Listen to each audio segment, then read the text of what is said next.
Alors après notre essai découverte de la nouvelle Africa Twin 1100 en Sardaigne, nous avons décidé de la reprendre pour la comparer à la GS. Fatalement, c'est la nouvelle Target, mais ce comparatif, je vais le faire avec Alain. Alain qui est plutôt branché tout-terrain, moi qui suis plutôt branché route. Je pense qu'on va pas l'utiliser au quotidien, donc je vous propose ce petit sujet aujourd'hui pour voir un petit peu ce que ça donne dans la vie de tous les jours, dans le cadre un petit peu moto, boulot, rando finalement. Et puis, je vais vous proposer aussi un petit tutoriel sur toute sa nouvelle électronique avec son instrumentation et puis ses nouvelles commandes. Allez, on est parti, je vous emmène avec moi. Bon déjà, elle est haute, c'est vrai. Mais bon, la selle est fine, j'ai de bons appuis. Allez. Alors maintenant, ce qu'on peut vérifier, c'est la maniabilité, le rayon de braquage, vraiment petit. Alors là, je descends un tout petit trottoir, n'importe qui aurait pu le faire, mais l'avantage aussi d'un trail dans ce genre de milieu, c'est qu'on passe les trottoirs ultra facilement. Je referme mon casque. Ouais, et un autre truc qui est assez sympa, là dans ce milieu urbain, c'est le grand guidon bien large, en fait, qui permet d'agir facilement sur la direction, d'avoir un bon sens de la maîtrise. C'est top. Regardez sur les petites évolutions, hop, on tournicote assez facilement et j'ai une très bonne connexion à la poignée au niveau de la motricité. Tiens, ça c'est marrant aussi, on peut en parler de cette transmission. Cette transmission automatique finalement, comme sur un gros scoot quoi. Mon Africa Twin là, elle est transformée en gros scooter en milieu urbain. C'est pas péjoratif de dire ça, mais c'est vraiment une quiétude d'esprit. Il n'y a pas à tricoter de la boîte, tout passe naturellement tout de suite. C'est le DCT qui vous fait tomber un rapport ou monter un rapport. Ah ouais, c'est ça que j'aime bien aussi, c'est qu'on peut pas caler avec cette transmission DCT. Bah ouais, une fois qu'on arrive à l'arrêt là, regardez, j'arrive au céder le passage, je m'arrête totalement, je touche à rien, je cale pas et je suis reparti. On arrive dans les petites ruelles de Bannes qui ne posent aucune difficulté en termes de maniabilité. On est à 250 kg, c'est un poids respectable. Mais l'équilibre est tel que ça passe bien partout, même pour faire de l'interfile. Bon, par contre, la consommation reste conséquente, je trouve. Je suis généralement autour des 6 litres.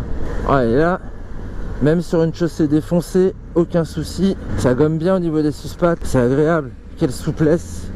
Je me suis mis sur le réglage le plus souple des suspensions. Mais justement, pour y parvenir à ce réglage, c'est un petit peu compliqué. Alors j'ai demandé à Benjamin de la concession Honda de Toulon de me faire un petit tuto sur la nouvelle plateforme électronique de l'Africa Twin 1100.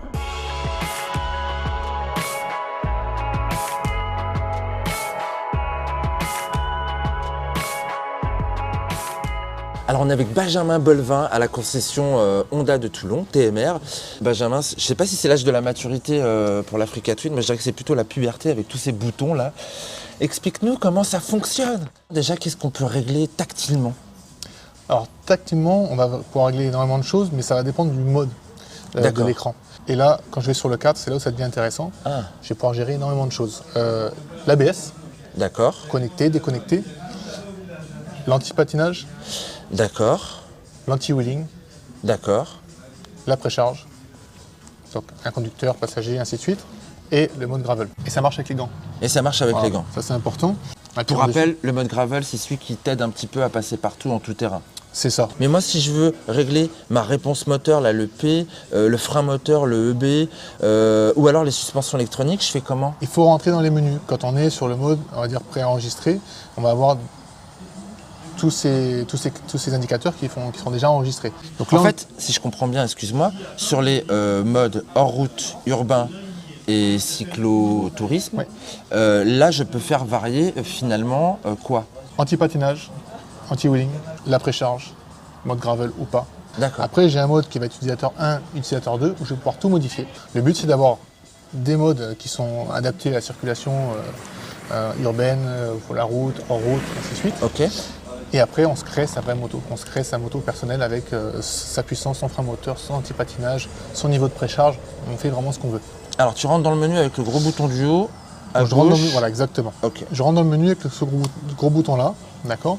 Je peux le faire en tactile ou sur le Komodo. Parce que là, on est à l'arrêt. On est à l'arrêt, exactement. Voilà, mais sinon, on ne peut pas le faire en tactile. Et non, question de sécurité. Bien sûr. Voilà. Je rentre dans ma fonction, Ok. mon mode utilisateur, je crée le 1, et là, je change tout. Ah, génial. On crée vraiment sa moto. C'est très affiné. C'est très affiné. Ouais. Et tu peux, si tu es en galère, revenir avec un paramètre par défaut, j'imagine, à un moment ça, donné. exactement. D'accord, ça c'est bien. Moi je trouve ça ludique, c'est chouette, ça te donne envie de jouer un peu. Et alors là, je voudrais que tu me parles de cette petite étoile là sur le Komodo. La petite étoile, en fait, c'est le bouton favori, le commutateur préféré.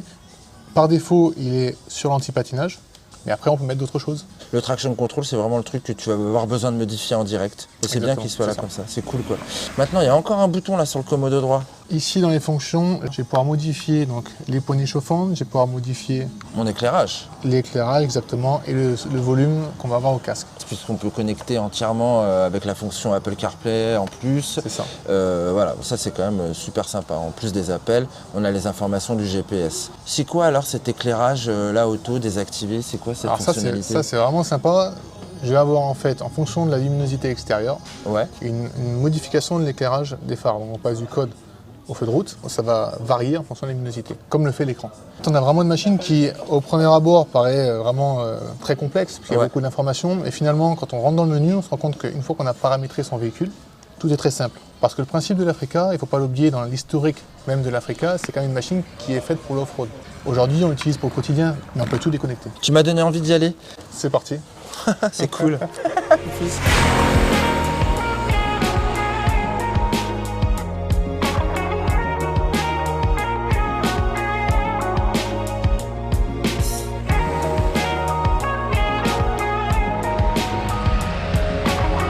Bon, c'est déjà plus clair avec les infos de Benjamin. Amortissement général des suspensions électroniques. Je vais me mettre en médium. Oh, je vais mettre en dur. Ouais, j'aime bien quand c'est dur, on peut attaquer. Moi, j'aime bien le mode hard. On garde, bien entendu, hein, un petit peu ce caractère cheval à bascule, du trail. Mais j'ai vraiment vachement de maintien.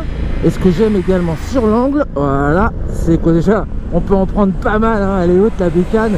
Et puis elle a un super maintien dans ce cas-là. Et regardez, hop, petit virage, on se tasse un peu de l'avant, mais ça se fiche pas en fait. Et on a beaucoup d'aisance, beaucoup d'agilité à passer d'un virage à l'autre. J'adore aussi la réponse moteur. Oh là là, ça turbine. Moi ça me plaît bien, les changements de boîte au niveau du S2, c'est pile poil les régimes sur lesquels j'aime bien que la boîte change. Elle est intuitive cette boîte. Et maintenant je trouve que le système il est vraiment abouti. Oh là là, du coup on s'enflamme avec ce moteur. Ce moteur il est à taille humaine mais il est quand même super performant. Les assistances elles marchent au poil avec la centrale inertielle qui les rend actives sur l'angle. Oh là là, j'adore en plus raccélérer un petit peu sur l'angle. Ouais. Les pneus là sur la route ils sont super bien, c'est X41. Sur la route j'ai aussi bien aimé les transferts autoroutiers. Bon déjà j'ai le régulateur de vitesse. La bulle elle est vachement bien, elle est très haute. Bon par contre le souci c'est qu'elle déforme quand même le champ de vision. Ça c'est dommage, je trouve ça perfectible. Le freinage est excellent également. Il y a de la progressivité, il y a du mordant. La pédale à l'arrière elle est très accessible. Allez, on va entrer sur la terre.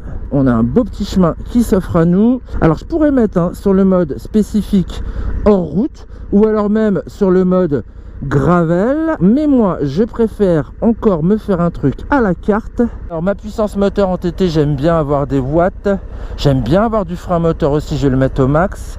Les suspensions on va se les régler sur le off-road, qu'on va avoir une fourche sensiblement plus souple que l'amortisseur. J'aime bien ce côté dissociation. Mon anti-patinage je vais l'éteindre. Mode off-road pour l'ABS. On se met debout. À la position debout, c'est comme ce que j'avais pu voir en Sardaigne, elle est quand même très adaptée. On peut se porter bien sur le train avant et puis jouer avec les genoux parce que vraiment on le tient bien ce réservoir, on le sent bien. Alors, la capacité d'amortissement elle est juste mortelle quoi. Elle est mortelle, ces suspensions Showa électroniques. elles font des merveilles. Allez, on ouvre un peu Graz en grand. Wouhou! Elle est facile à diriger, hein. Et là, j'ai pas un niveau de malade, franchement. Je sais pas si c'est le DCT qui m'aide, mais du coup, elle est très abordable. Allez, là, il y a une petite montée. Maman, j'ai pas peur. J'ai mon mode gravel de façon pour m'aider. Voilà, on monte en continu. Voilà, c'est bon, c'est bon, c'est bon. Coupe pas les gaz. Ah, je sens que la transmission, justement, elle m'empêche de caler et de m'offrir toujours une bonne motricité. Yes, on est monté. Super. Ah, c'était facile. Ah, ça fait des sensations.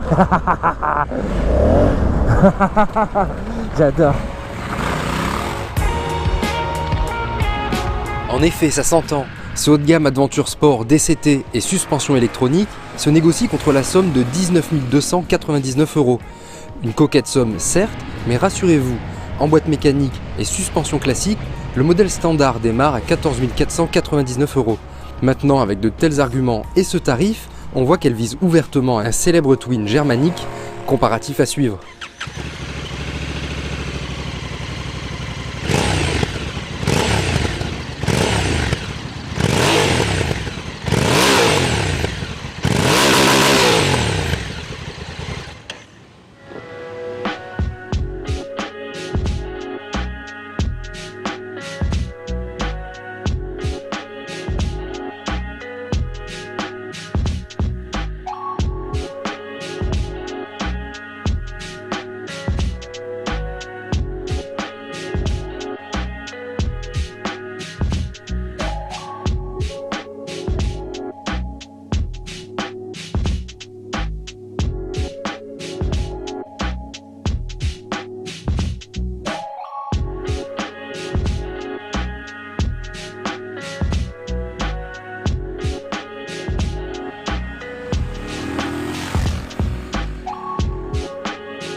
Je vous en prie, madame. En plus, on est courtois. C'est ça qui est bien. Quand on n'est pas stressé, on est courtois.